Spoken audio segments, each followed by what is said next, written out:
უკრაინამ მტრისგან ტერიტორიებს იბრუნებს. თავდაცვის ძალებმა ნოვოსელივკასთან ახლოს დასახლებული პუნქტები გაათავისუფლა. რამდენიმე სოფელი მტრისგან იწმინდება. ვრცელდება ოფიციალური ინფორმაცია, რომ უკრაინის უპილოტო სისტემების ძალებმა მაისში რუსეთის 17 ნავთობის ობიექტი დაბომბა. ნახევარზე მეტმა მუშაობა შეწყვიტა. რუსეთში კი იამალის ნახევარკუნძულზე პირველად გამოცხადდა საჰაერო განგაში. ტერიტორია უკრაინიდან 2000 კილომეტრზე მეტითაა დაშორებული.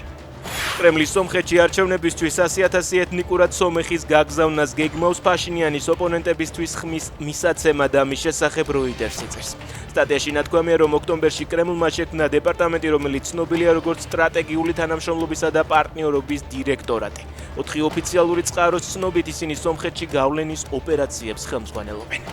ევროკომისია უნგრეთისთვის მანამდე შეჩერებულ 16 მილიარდ ევროზე მეტს გამბლოკავს. ამის შესახებ ურსულა ფონ დერ ლაიენმა განაცხადა. გადაწყვეტილება ბრიუსელში უნგრეთის ახალ პრემიერ-მინისტრთან პიტერ მადიართან გამართული მოლაპარაკებების შემდეგ მიიღეს. აქ ყოველი ჩამოსვლისას თუ ასეთ თანხას წავიღებ, უფრო ხშირად ვივლი, თქვა მადიარმა ევროკომისიის გადაწყვეტილების შემდეგ.